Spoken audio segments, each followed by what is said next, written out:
Hello and welcome to the Middle East Report. In this program today we have a very special interview with a member of the Israeli Knesset, known as Israel's parliament, to give a real inside view into the challenges facing Israel.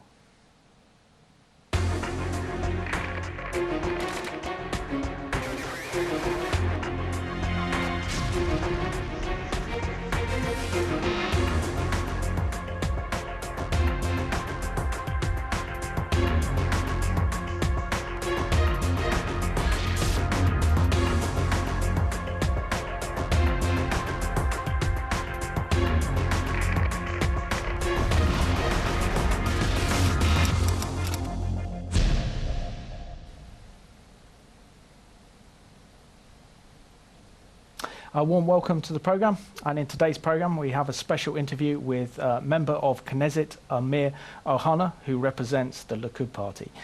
Amir, I've got to say it's an absolute pleasure to have a member of the Israeli Knesset, the Israeli parliament, here in the studio of the Middle East Report. Thank you so much, Simon. It's both a pleasure and an honor to be here. Likewise. And Amir, can you tell us something about your background? Because can I just read out some of your CV to our viewers, because it is very impressive. Firstly, you have a degree in law, and you're a captain of the Reserve Corps, a commander of the Kamani Crossing, investigations officer, military police corps, commander of base and traffic investigators, a base commander, and a member of Shin Bet, Israel's internal security forces, and also in the Israeli Knesset itself, member of the very influential Foreign Affairs and Defense Committee. What a very distinguished political and military career that you've had. But can you tell us about your life? Where were you born in Israel? And tell us something about your Jewish family background. Sure. I was born 40 years ago in the southern city of Beersheva. It's a very family-oriented city, like a periphery city, not too far from Dimona, when we had the textile factory. As you probably know, we are talking about Shimon Peres today. He was one of the major persons who supported the raising of the Israeli nuclear project, and this was probably one of the most important projects for the safety and for the security of the State of Israel, although it has never been used, and I hope it will never be used. Beersheva was an hour and a half from Tel Aviv, which is the center, and an hour or so from Jerusalem, which is the capital city. And so we grew in a very nice environment, very warm, back in the 70s, 80s. When I turned 18, I joined the military, as most of us in Israel do, and then spent a total of 12 years in the Israeli Defense Forces, both in the IDF and in the Israeli security agency that is called also the Shin Bet.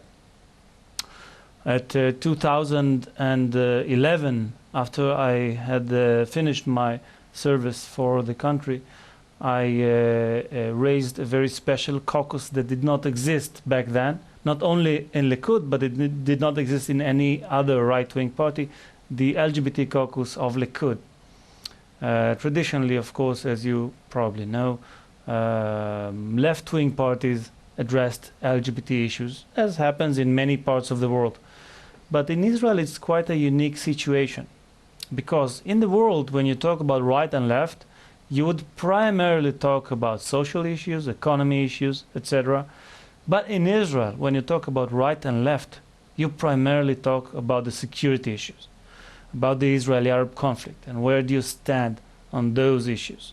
Therefore, there should be no reason for a person to hold right-wing views, and even, as I'm sometimes being described, hawkish right-wing views, and yet support freedoms, women freedoms, LGBT freedoms, freedom of speech, and generally speaking, freedoms. There is no contradiction between the two, or there should be no contradiction, and therefore our caucus became the largest and most influential LGBT caucus at the Knesset, although our competitors worked for more than 20 years, some of them.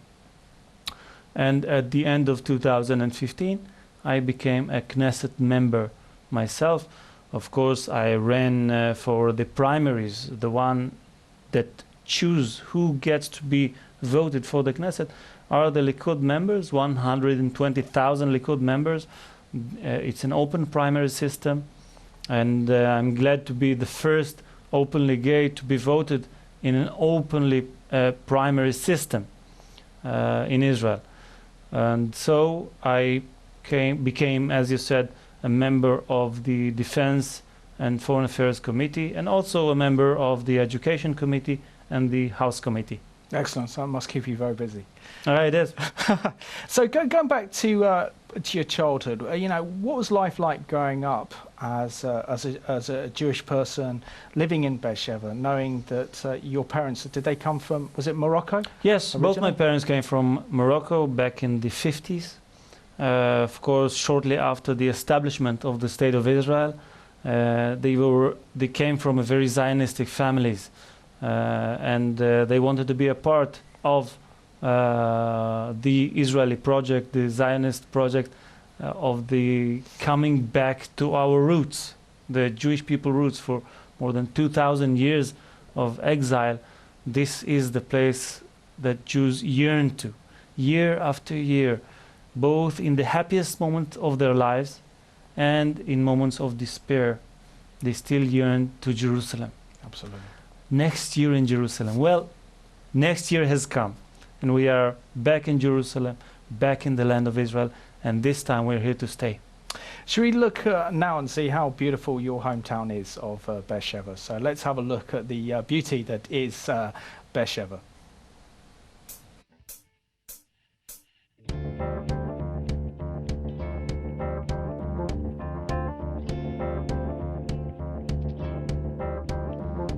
Beersheva is one of the oldest cities in Israel. The first settlers were already sitting here at the Bronze Age, and it was a cross-section all over history. For 6,000 years, Beersheva is an oasis in the middle of the desert. It bridges between past and future. You can find here the Bedouin market and shopping centers. The city offers everyone a unique experience in the middle of Israel. Beersheva today has a really strong community, young families. There's a lot of things to do, new parks going up. We've got this new science museum. You've got one of the largest high-tech parks in Israel, international companies. You've got tourism coming here from all over the world. You'll be very surprised at what Beersheva has to offer. Technology companies, it's all about the people. It's all about the talent, it's about the innovation, the motivation, and the collaboration between them, and we found it all here in Beersheva. EMC is a multinational company, sixth largest software company globally. In May 2011, EMC was the first multinational company to join Beersheva in the Advanced Technology Park. We already have more than 35 companies, and we all collaborate on a competitive edge. But we believe that we can create a unique ecosystem to leverage Israel economy and Israel technology.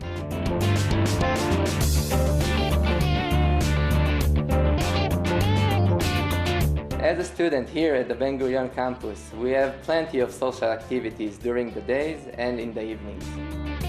The city has many things to offer us, the young people who live in Beersheva. We can go to restaurants, coffees, bars. We can even go see a show in the theater.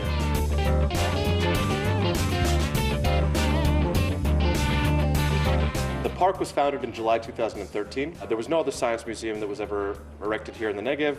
Since the establishment, over 2 years of activity, we've had about 270,000 visitors come to Beersheva to come and see our park. We're the newest and largest science museum in the entire country. Everything's interactive, everything's made to learn through fun. Over the last 5 or 6 years, there's been not only one museum that's been established on this street, there's been about 4.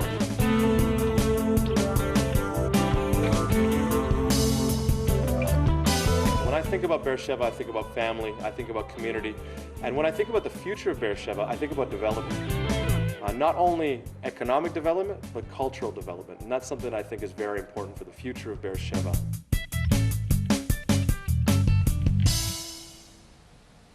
It's quite incredible to see the growth of Beersheva as a city in Israel. Yeah, it's very different from the Beersheva that I grew up in the 70s. But one more thing that wasn't mentioned here is that we have started to implement Ben Gurion's idea back in the 50s to take the military to the south.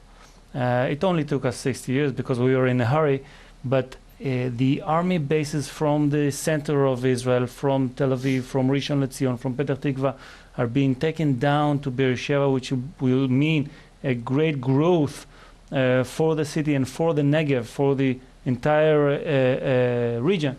And hopefully we will see the fruits of that in quite a few years. Fantastic, because it was David Ben-Gurion who was Israel's first prime minister, but his dream was to see the desert bloom in the Negev, because he lived in the Negev. He had his own Mossad, wasn't it? His own kind of Debokir, that's right, yes. And had an absolute love and a passion for the Negev and want to see that develop. So it's amazing to see that his legacy is being carried on, and we're seeing the development of the Negev, which is fantastic. Now, what I'm really interested in, Amir, is your military background, and particularly your work with the Shin Bet. Can you share with us what life is like serving in the IDF and knowing that you are defending the state of Israel? It's just incredible. This is a feeling that many Israelis share, the willing to sacrifice both their best years and also sometimes their lives to defend what they believe in, to defend the idea of the Jewish people to have their own home, their own homeland, the state of Israel. So even if it would not be mandatory, as it is in Israel, I believe that many Israelis would like to serve in the military, and also the other security agencies, as you mentioned, the Shin Bet. We are facing, I'm talking about Israeli civilians and the Israeli people, many threats, both from armies, as we have known before, and terror attacks and terrorists, even sometimes, as we see in the past few months, lone wolves that grew on the incitement that the terror organizations, as well as, unfortunately, Palestinian Authority has given them. And this makes it harder, of course, to flourish and to survive and to grow. But we have managed to do so, although all of the threats, and we could triumph. Still, you need to understand, Israel is so small, so small. Maybe our audience would like to open the map and see how small it is comparing to the countries around. Some of them are very dedicated to actually exterminate the state of Israel. We have not known one day of peace with our entire neighbors. And yet we have succeeded in being, I think, a miracle in the desert. Both agriculture, culture, education, technology, science. When you take a look at some of the economy channels in Europe that has succeeded to survive through the economic crisis of 2008 and 2009, and they're talking about Israel as being the envy of Europe, the startup nation. Absolutely. This is why I think we should be very proud of ourselves, and still we strive for peace. We have always strived for peace since day one. We need it. Not only we want peace, we really need it when you take a look at our situation. But unfortunately, not all of our neighbors tend to fond of that idea. Maybe the majority? I would say yes. Actually, if you want to have peace, you need another side that both Absolutely. wants peace and has the political stability to maintain peace. Unfortunately, we have neither. When you take a look at the political strengths within the Arabs in the Palestinian Authority, you see a struggle between Hamas and the PLO.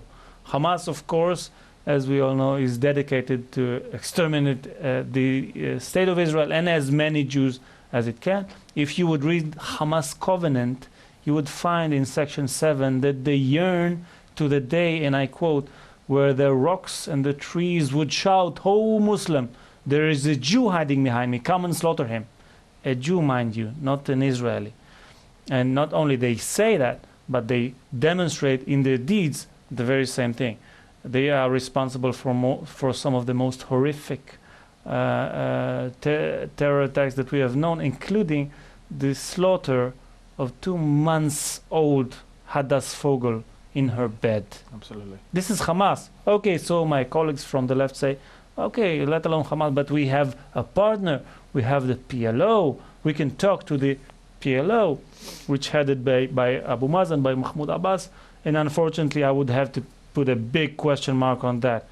The PLO, not too many know, was established in 1964. Now, why is that an important figure? Because there was not a single Jew or a single Israeli soldier on Judea and Samaria or Gaza at 1964. So what did they want to liberate Palestine from? Or rather, should we say, what is Palestine? Is it really Ma'ale Shomron and Otniel and Amona, as they say? Or is it really Akko and Yafo and Tzfat and Haifa and Tel Aviv and everything that we consider the state of Israel?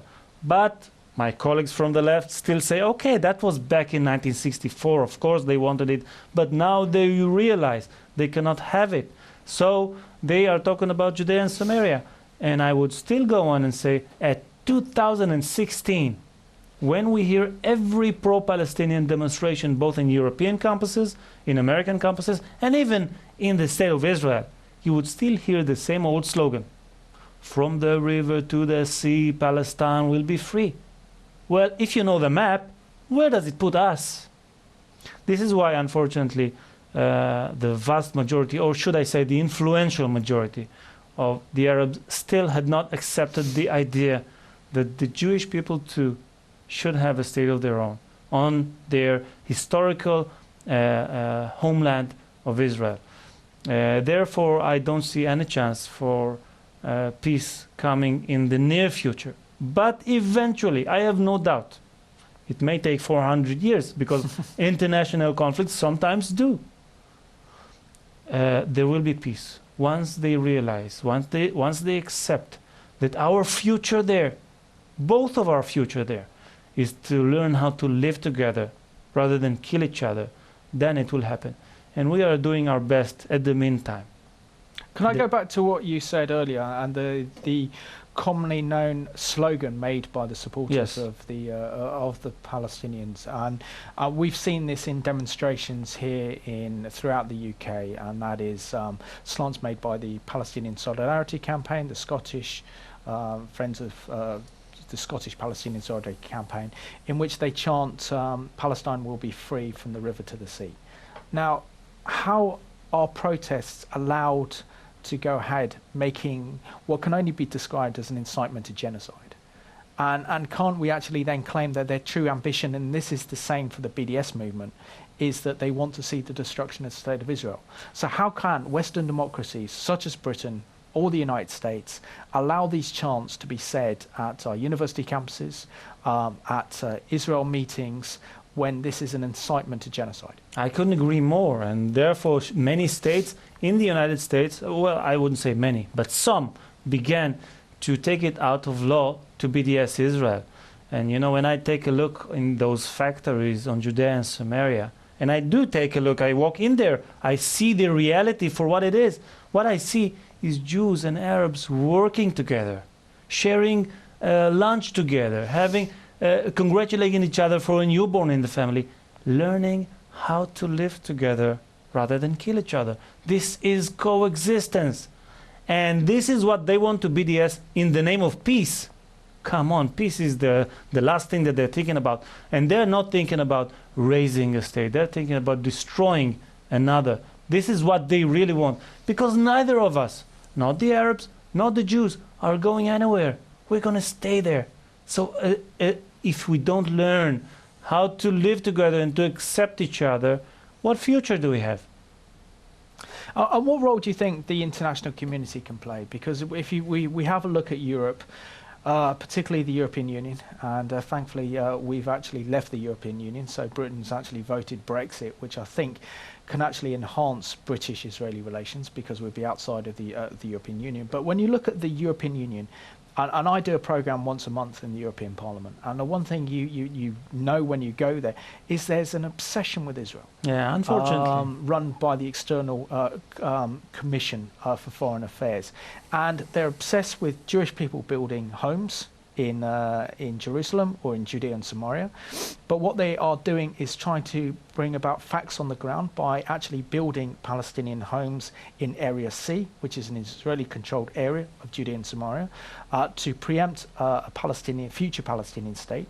We've seen that the EU has actually produced the EU guidelines that call effectively for economic sanctions against goods and services produced in Judea and Samaria, which is the biblical heartland of Israel, East Jerusalem, and also in the Golan Heights.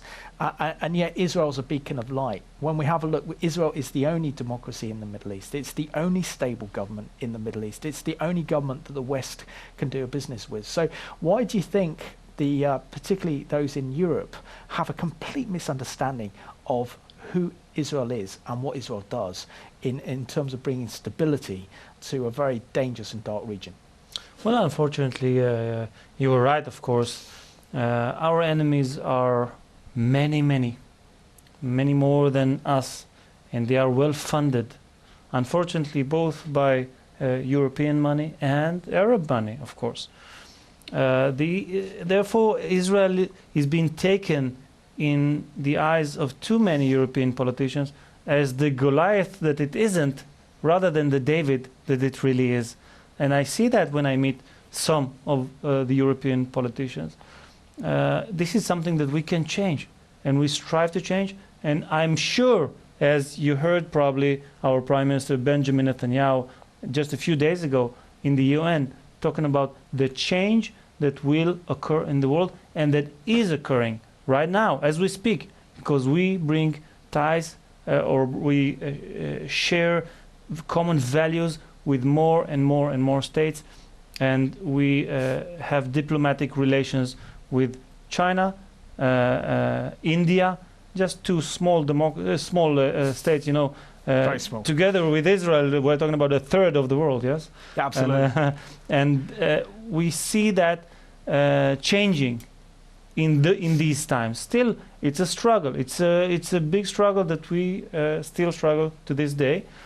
And I hope that we can bring that change thanks to exposing the truth, exposing who we are, as you said, a beacon of light, of democracy in the Middle East, of human freedoms in the Middle East, and exposing our enemies for who they are. And this is what we try to do.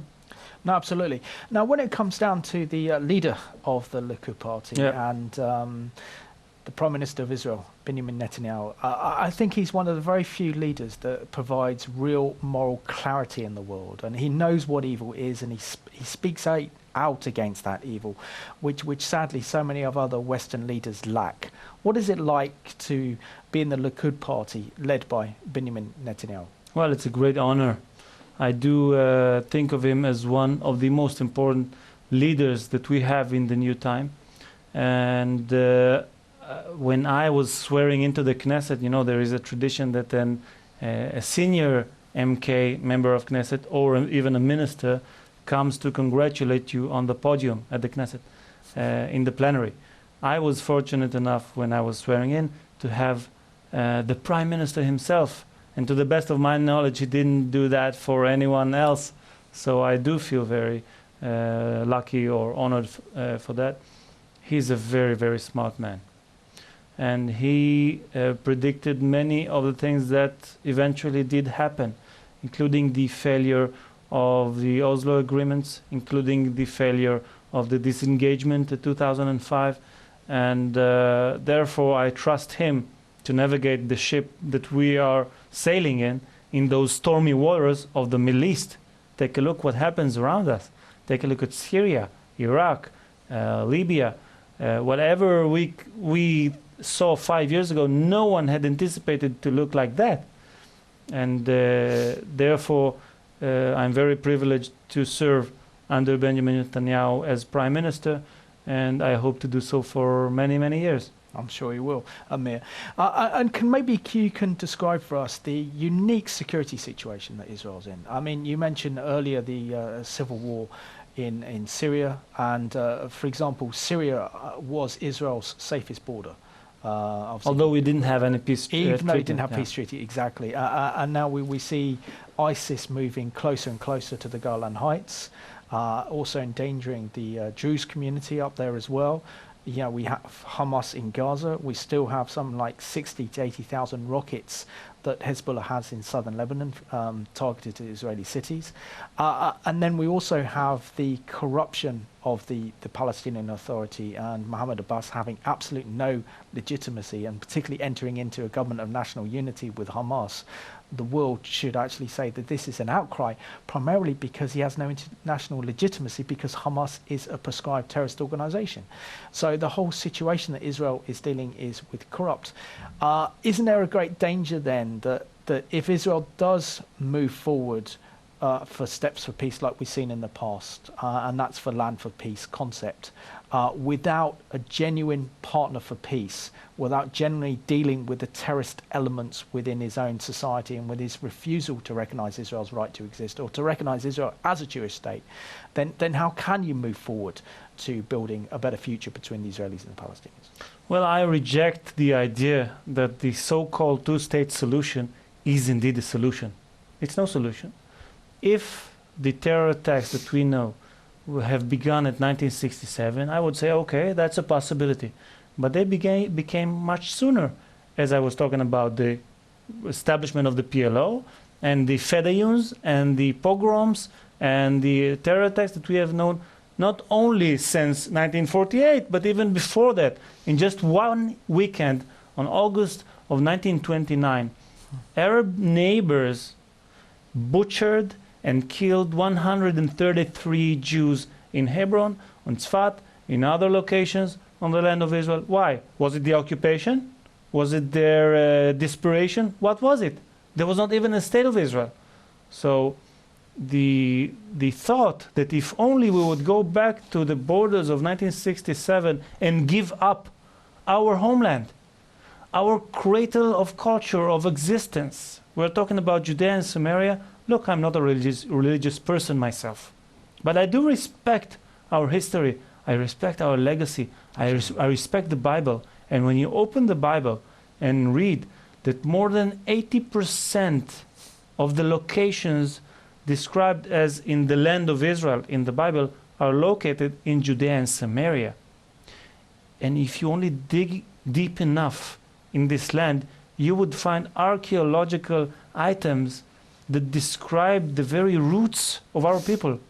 But even if we give that up, not only we wouldn't have peace, because we didn't have peace before 1967, but we would have more war and more bloodshed, and they would have more appetite, because they understand, and this is what they're talking about in the 10th point program of the PLO, that basically says we cannot have Israel in one time. It's too strong. We've tried before, but we can take it piece by piece, piece by piece.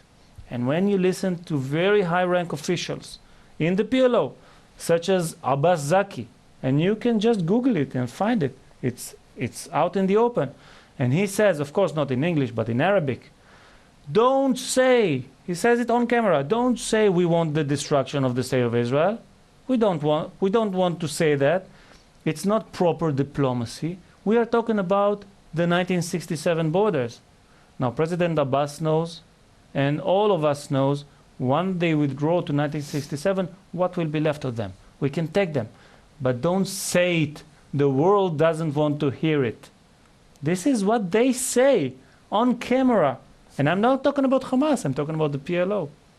So therefore, that idea of two-state solution shouldn't be implemented because it's not really a solution. It's just a bigger problem that will bring more and more bloodshed to everyone on both sides of the aisle.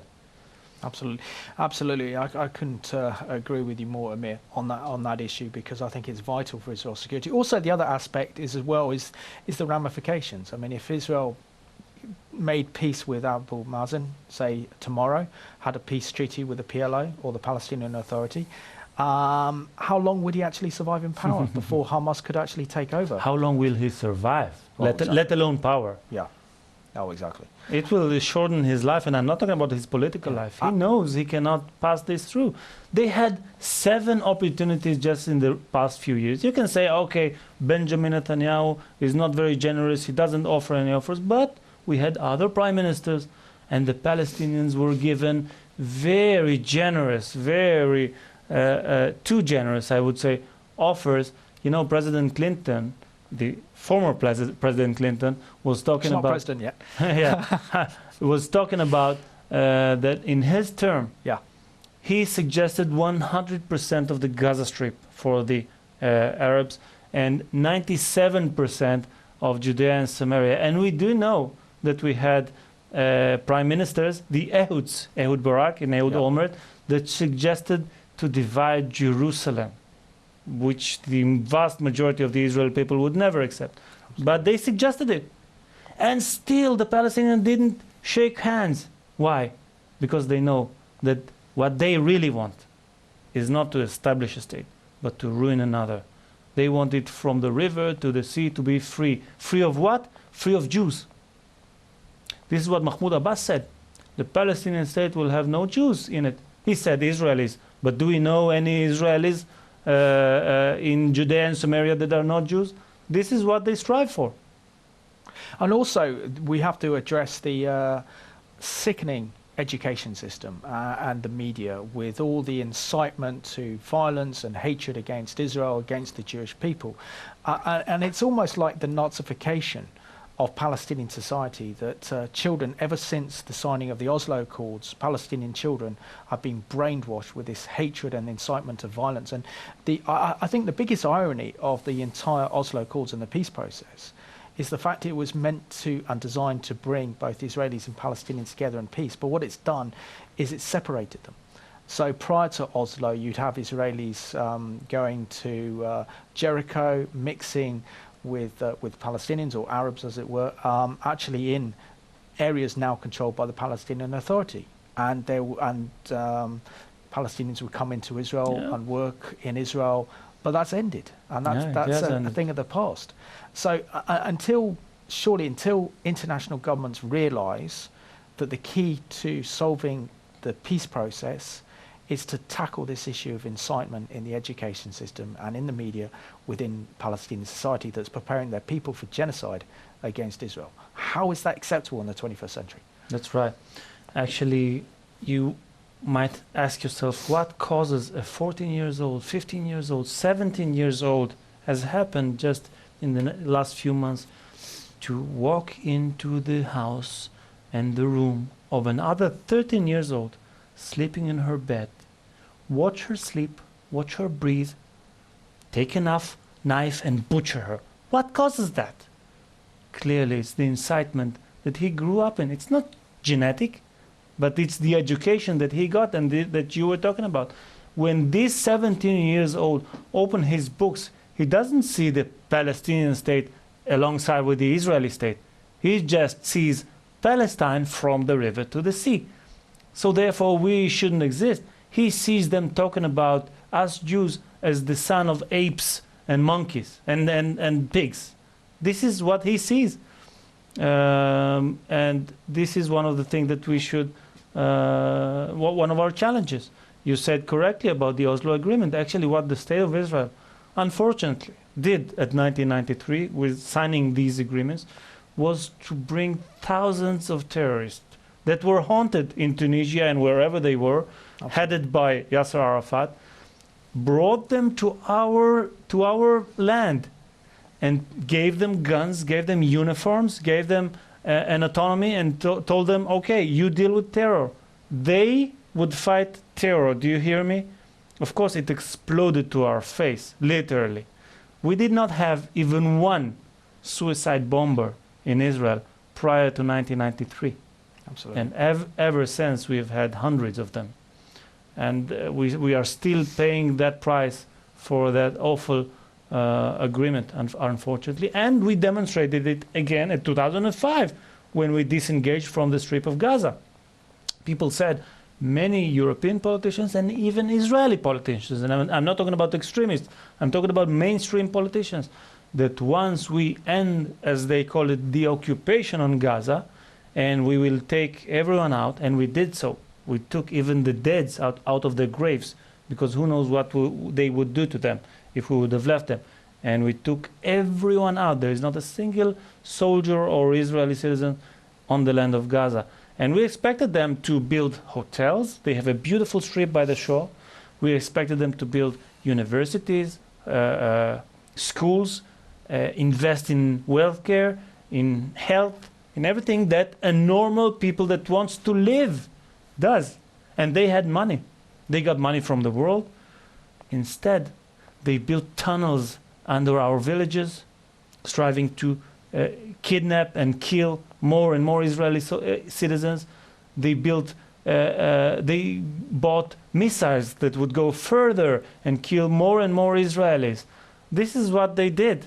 This is what the Gaza Strip looks like right now. Therefore, we should change the tune. We should really understand it's not more and more territories that they want. It's really the annihilation of the State of Israel and the Jewish people. This is what they strive for. This is what they're trying to do. And I want the international community to hear about that and to see it for what it is. Absolutely.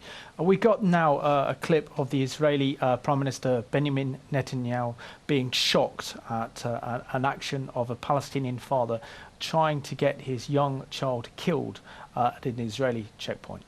I've just watched a video that shook me to the core of my being. In just a few seconds, it shows why our conflict persists. So here's a short snippet. A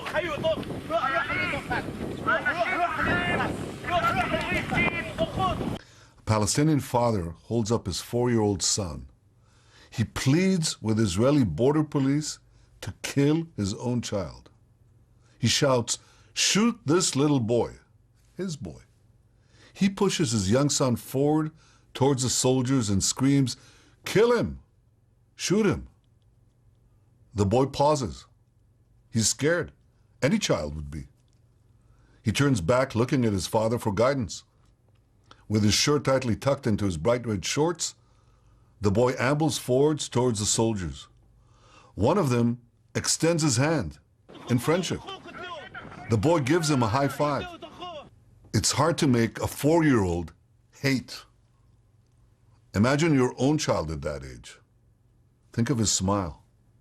Imagine her laugh. Picture the unrestrained joy and innocence that only a child possesses.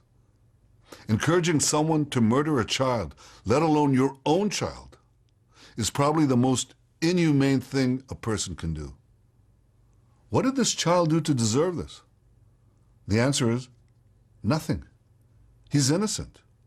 He should be in a playground. He should be in the sun, laughing with other children. Sadly, this father's crime is not an isolated example. In Gaza, Hamas runs summer camps that teach children to value death over life, suicide kindergarten camps. The Palestinian Ministry of Education in Ramallah recently organized an event for students to honor terrorists who murdered 3 civilians. 2 weeks ago, the Palestinian Authority's official newspaper praised teenage terrorists and wrote that death as a martyr is the path to excellence and greatness. That's a direct quote. Palestinian and Israeli children deserve better. They deserve to live. They deserve to live in peace. Children are not cannon fodder. They're the most precious things in the world. They're the most precious things we have. I'm sure Palestinian parents, many of them, are as outraged as I am at this video. And today I appeal to every father and mother around the world. I ask you to join me in calling for an end to this abuse of children. The Palestinian leadership must stop encouraging children to kill. They must stop encouraging Palestinian parents to call for the death of their own children. It's horrendous. Peace begins with respect. If parents don't respect their own children's lives, how will they respect the lives of their neighbors? We must love all children. They should never be pushed to violence or hate. Join me in educating all children for peace. I think that discussion there by the Israeli Prime Minister Benjamin Netanyahu goes to the very heart of this conflict, and that is the way that Palestinian children in particular are being incited to hate, and even of how could a father sacrifice his own little son? Absolutely unbelievable. Looking at these issues, Amir, is it any wonder that we're not any steps towards peace when we see the incitement on this level, that a Palestinian father be willing to sacrifice his little toddler, his little child, for the Palestinian cause? And we saw then the humanity of the Israeli soldiers. An Israeli soldier going up and giving the little child a high five. I think that shows everything you need to know about the Israeli army and about the Israeli people, and also the Prime Minister's attitude. You wouldn't have Abbas giving a video presentation on that, talking about the need for Palestinian and Israeli children to come together and to seek peace and reconciliation. But when it comes down to the actual conflict, and this is something that I know that we haven't got that much time in this interview because it's going too quickly, and I could have another hour with you, and that is the experiences that Israel has faced for decades, Europe is now experiencing, because Europe has faced an unprecedented wave, summer of Islamist terrorist attacks. And where is Europe looking? Israel for the answers. What advice have you got for this government, the British government, and Europe about confronting and tackling terrorism from Israel's experience? Well, yes, European leaders come to Israel to learn how we fight terror. Unfortunately, we have lots of experience in that field. And I think, other than tactic advice that I can give them, and I can, and we do that, we share lots of intelligence, lots of ideas together, I would say that Europe is facing, and maybe the world is facing, what Samuel Huntington referred to many, many years ago as the clash of civilizations. Absolutely. We see a civilization on the one hand that supports freedoms, freedom of religion, freedom for women, freedom for LGBTs, freedom of speech, and everything that we as the Western world cherish, the freedom. And on the other hand, we see a world that resent and reject those freedoms.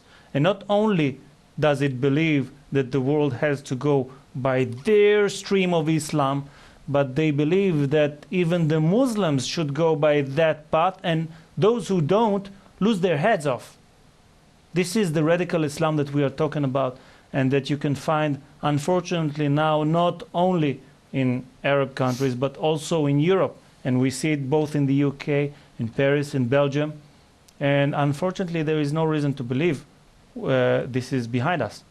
We are going to see more and more of that as time goes by.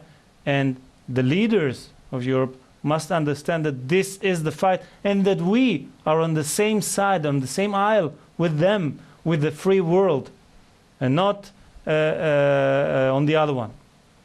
So once there will be an understanding that this is the struggle that we are going through, that the world is going through right now and in the near future, I believe we will win, because Absolutely. we are much more, and we are stronger, and we are just as resilient as they are, although it may not look like it right now. But once everyone realizes this is the fight, we will be just as resilient and stronger, and we will win. I mean, we have less than 5 minutes to the program left. Oh, I'm afraid. so unfortunate. I have two very important questions to ask. What can European leaders do, first of all, to confront this rise of Jew hatred that we're seeing in Europe? And isn't this the answer? If the European leaders have the political will to confront the rise of Jew hatred we're seeing, and let's identify where the problem's coming from. 90% of the most violent anti-Semitic attacks are coming from Europe's Muslim communities. Isn't it time that our European leaders showed courage and actually then confronted this before it's too late? First of all, they should call the thing by its name. Many, not all, but many of the anti-Israeli statements are really anti-Semitism. Absolutely. Okay? Yep. They are not against the state of Israel, rather than they are against the Jewish people. And you can see that in France, and I have lots of family there, many people fear to walk in the street with a yarmulke, with a kippah. Others take the mezuzah out of their doors so they couldn't recognize that this is the house where Jews live. Others change the name of their children because it's too Jewish. Anti-Semitism is rising in Europe. And it comes, as you rightfully said, mainly from the Islamic side. So we should call it for what it is and fight it. And many leaders want to fight anti-Semitism, but they fail to recognize where it's coming from and what is the major threat in that field. And finally, I have to ask you, Amir, how can our Christian supporters who have a tremendous love and a passion for Israel and the Jewish people get more involved in supporting Israel? Well, first of all, come visit. Come see the truth for what it really is. Once you do that, and once you see the people and talk to the people on both sides of the aisle, and once you realize that the things that you're being shown on media or in the vast majority of the media are not the truth, then you can spread the truth for what it is and help us, just living, as I said before, rather than killing each other. This is what we aim for, and this is what, and if I may conclude with that, this is what Shimon Peres has been willing to do for all his life as a giant among diplomats. And if I may just quote, of course, a short quote, if we have still time, that it was the eulogy of Winston Churchill to Neville Chamberlain after he passed away. And I would use the same words to describe Shimon Peres.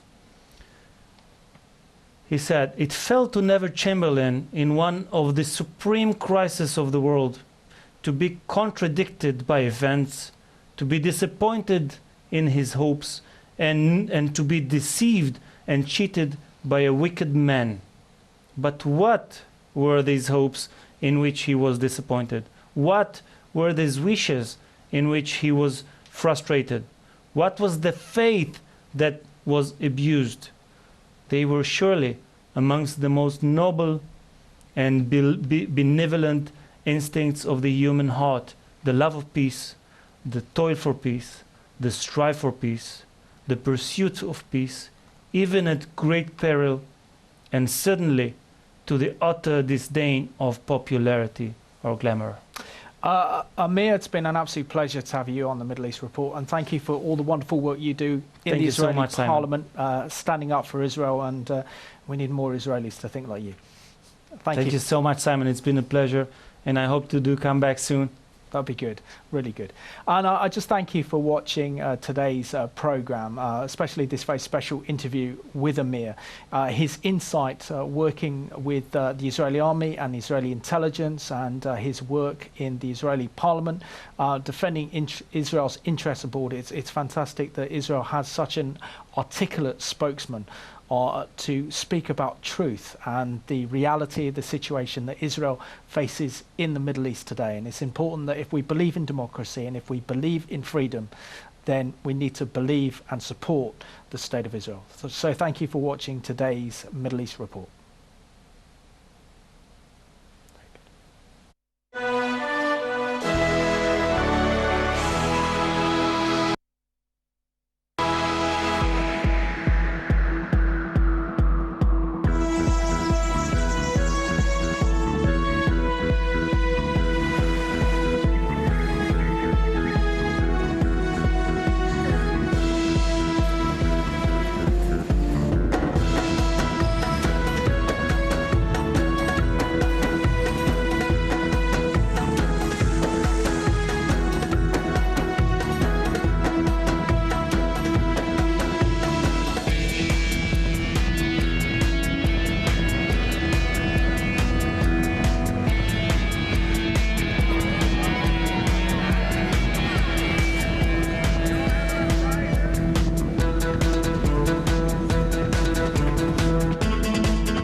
Thanks.